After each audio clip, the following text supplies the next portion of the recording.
Hello दोस्तों, हाय, कैसे हैं आप सभी। आई होप आप सभी अच्छे होंगे और मैं भी अच्छी हूँ। देखिए, बहुत लोग ये करते हैं लैंग्वेज चूज करने में, बहुत लोग लैंग्वेज फर्स्ट को हिंदी रख देते हैं और लैंग्वेज सेकंड को संस्कृत या इंग्लिश रखते हैं। तो देखिए, कभी भी ये मैं एग्ज़ाम दी थी, तो जब मैं फ़र्स्ट टाइम एग्ज़ाम दी थी सीटेट का, तो मेरे साथ ये मिस्टेक हो गया था कि क्या होता है कि वो जब सर्कल गोला करना होता है ना, तो मैंने क्या किया था कि लैंग्वेज फर्स्ट में हिंदी को फिल कर दिया था और लैंग्वेज सेकंड में मैं संस्कृत को। बट मेरे फॉर्म में लैंग्वेज फर्स्ट संस्कृत था और लैंग्वेज सेकंड हिंदी था। तो ये लोग बहुत गलती करते हैं, तो ये तो बिल्कुल आप गलती मत करिएगा। आप पहले एक बार देख लीजिएगा कि आपका लैंग्वेज फर्स्ट क्या है और लैंग्वेज सेकंड क्या है। दूसरी चीज़ ये है, और ये लैंग्वेज फर्स्ट और लैंग्वेज सेकंड अगर बहुत लोग फॉर्म फिल करते समय भूल जाते हैं कि क्या था, लैंग्वेज फर्स्ट में मैंने क्या डाला था, लैंग्वेज सेकंड में मैंने क्या डाला था। तो जब एडमिट कार्ड आएगा तो उसमें दिया होगा कि लैंग्वेज फर्स्ट ये है और लैंग्वेज सेकंड ये है। तो पहली गलती तो आप ये, मैं 1 महीने पहले क्यों ये वीडियो बना रही हूँ, मेन रीज़न यही है कि देखिए, बहुत लोग यूपी टेट में OMR सीट गलत करके आए थे, OMR गलत भरे थे, रोल नंबर बहुत लोग गलत भर लिए थे। तो ये गलती प्लीज़ आप लोग दोबारा मत करिएगा। और ये लैंग्वेज को लेकर के सीटेट में थोड़ी मिस्टेक होती है, मेरे साथ खुद हुआ था। जब मैं पहली बार सीटेट का एग्ज़ाम दी थी, तो ये मेरे साथ हुआ था, तो मेरा रिज़ल्ट नहीं आया। तो ये चीज़ आप लोग बिल्कुल मत कीजिएगा। तो और वो दूसरी बात, कभी भी लैंग्वेज फर्स्ट में हमेशा हिंदी ही चूज करिए, क्योंकि अगर आप लैंग्वेज फर्स्ट सेकंड में हिंदी ले जाएंगे और लैंग्वेज फर्स्ट में संस्कृत या इंग्लिश लाएंगे ना, तो थोड़ा टफ आता है। अगर आपको मेरे पे ट्रस्ट नहीं होगा, मतलब एक बात कह रहा है, अगर नहीं तो और सब भी चैनल है, उसमें भी जाके देखिए कि सारे जो सर हैं वो लोग भी बोलते हैं कि कभी भी लैंग्वेज फर्स्ट को हमेशा हिंदी रखना चाहिए और लैंग्वेज सेकंड को जो ऑप्शनल होता है लोगों का, संस्कृत या इंग्लिश, वो रखना चाहिए। तो ये संस्कृत वाले जो बच्चे हैं वो ये बिल्कुल मत करिएगा कि लैंग्वेज फर्स्ट संस्कृत कर दें और लैंग्वेज सेकंड हिंदी। नहीं, टफ आता है। आप खुद ही पेपर उठा के देख लीजिए। अगर आपके पास पेपर नहीं है, तो मेरे पास है, क्योंकि मैंने ये गलती की थी। तो मेरा लैंग्वेज फर्स्ट संस्कृत हो गया था और लैंग्वेज सेकंड हिंदी। तो संस्कृत का तब पता नहीं चल रहा था कहाँ से आया क्या आया, मतलब, और हिंदी, तो ये टफ आ जाता है। तो इसलिए कभी भी लैंग्वेज फर्स्ट को हिंदी रखें। और हाँ, हम एक ही बात कहेंगे बार बार, एक ही चीज़ को पहले कहते हैं कि जो चीज़ यूपी टेट में आप लोग गलती किए हैं वो सीटेट में बिल्कुल मत गलती करिएगा। बहुत लोग यूपी टेट की तैयारी 10 दिन पहले शुरू कर दिए होंगे पढ़ना, 15 दिन पहले कर दिए होंगे पढ़ना। तो ये मत करिए, क्योंकि देखिए, ऐसे करने से क्या होता है ना कि लगता है हो जाएगा, लेकिन नहीं होता है, क्योंकि बहुत पढ़ना है। और सबसे बड़ी बात, 60 नंबर का हम लोग का जो सब्जेक्ट है उससे आता है। तो पहले CDP अगर आप थोड़ा भी पढ़ेंगे, कुछ पढ़े होंगे, यूपी टेट में पढ़े होंगे, तो उसमें आप आराम से 20 नंबर ला सकते हैं। मैं ये नहीं कह रही कि जो पढ़े हैं उनकी बात तो अलग है, लेकिन आप लोग भी जो भी पढ़े होंगे, थोड़ा मोड़ा पढ़े होंगे, वो तो आराम से आ जाएगा। हिंदी में आपको पता है गद्यांश और पद्यांश आते हैं, हिंदी बहुत गलत होता है, सबका गलत होता है हिंदी।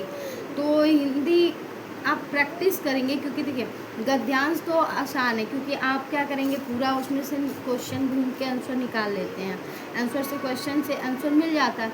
लेकिन पद्यांश में क्या होता है ना कि उससे क्वेश्चन समझ नहीं पाते हैं। अब जैसे नेचुरल की, प्रकृति की बातें करता है, तो उसमें अगर फूल पौधे आ गए और अगर कुछ और जब चीज़ें, जैसे नेचुरल में प्राकृतिक की जो बातें होती हैं, तो उसमें कन्फ्यूजन हो जाता है कि ये बात किसकी कर रहा है। आपका नेचुरल प्राकृतिक की बातें कर रहा है कि मतलब कंफ्यूज होते हैं बहुत लोग। क्योंकि मैं भी जब पहली बार सीटेट का एग्ज़ाम दी थी, मेरे साथ भी ऐसा हुआ था, पद्यांश में मुझे दिक्कतें आई थी। तो ये आप बिल्कुल मत करिएगा। पद्यांश को देखिए, जितनी बार आप प्रैक्टिस करेंगे उतनी बार आपका क्लियर होता जाएगा कि किस टाइप से पद्यांश को हम समझ सकते हैं कि ये कहना क्या चाहता है, किसके बारे में कह रहा है। और हाँ, और लैंग्वेज सेकंड में जो संस्कृत बच्चे लिए हैं उसमें दोनों गद्यांश आता है, उसमें पद्यांश नहीं आता। उसमें आपको 15 नंबर का आएगा। तो देखिए, कभी भी CDP है तो मान लीजिए वो तो आप पढ़ के कर लेंगे, लेकिन संस्कृत में क्या होता है, पैराग्राफ उसे ढूंढना पड़ता है।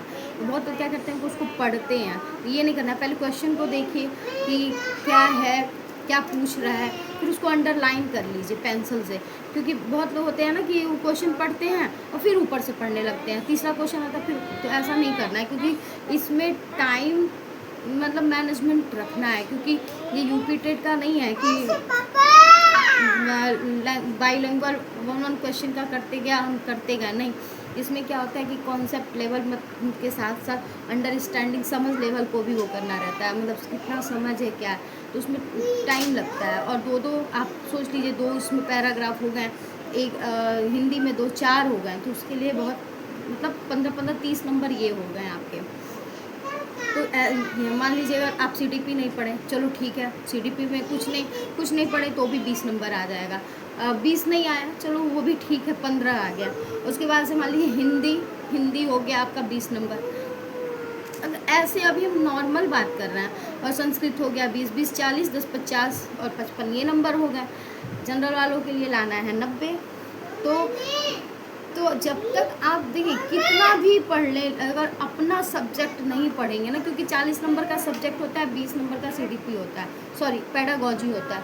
तो देखिए पेडागॉजी में बहुत लोग कर लेंगे, 10 नंबर कर लेंगे, 12 कर लेंगे, लेकिन सब्जेक्ट अगर आप नहीं पढ़े रहेंगे, थोड़ा भी नहीं पढ़े रहेंगे, तो फिर आप क्वेश्चन कहाँ से करेंगे। और आपको भी पता है कि किस टाइप से क्वेश्चन पूछता है। जब तक हम अच्छे से पढ़ेंगे नहीं तो क्लियर नहीं होगा, और फिर जब क्लियर नहीं होगा तो कैसे आप अच्छे नंबर लाएंगे। तो मैं यही बोलना चाहूँगी, मेरी बेटी हमेशा बोलती रहती है, तो मैं यही बोलना चाहूँगी कि प्लीज़ आप लोग अभी से प्रैक्टिस करना शुरू कर दीजिए। जो आप गलती यूपी टेट में की वो बिल्कुल मत करिए, क्योंकि नहीं बेटा नहीं चिल्लाते, तो जो गलतियाँ बेटा एक सेकंड, जो गलतियाँ आप लोग यूपी टेट में किए हैं वो प्लीज़ आप लोग सीटेट में मत दोहराइएगा कि अभी मेरे पास टाइम है, मैं बाद में पढ़ लूँगी या पढ़ लेंगे जो भी है। लेकिन ये और हाउसवाइफ के लिए तो स्पेशली हम कहेंगे कि प्लीज़ हाथ जोड़ के हम ये कहना चाहेंगे कि आप अभी लग जाइए। ये मत सोचिए कौन क्या कह रहा है, कौन क्या कहेगा। आप काम छोड़िए, आप पढ़ाई पर मन लगाइए, क्योंकि देखिए ये चांस गया तो फिर आने वाला नहीं है। चुनाव कब आएगा, ये धरना प्रदर्शन ये सब लगा देगा। आप अभी, क्योंकि सबसे बड़ी बात ये है कि समय जब चला जाता है ना, उसके बाद क्या होता है कि काश मैं ये कर ली होती, काश मैं वो कर ली होती, काश मैं ऐसे कर लेती, उसका कोई मतलब नहीं होता है। क्योंकि जो जिस चीज़ से गुजरता है तो वो ये नहीं चाहता है कि अगला भी उस चीज़ से गुजरे। तो मैं इस चीज़ से गुजर चुकी हूँ, तो मैं नहीं चाहती एक हाउसवाइफ के लिए कि वो भी इस चीज़ से गुजरे। तो प्लीज़ आपसे रिक्वेस्ट है कि आप लोग तैयारी अभी से करने लगे और कमेंट करके, और प्लीज़ मेरे चैनल को लाइक और सब्सक्राइब कर दीजिए।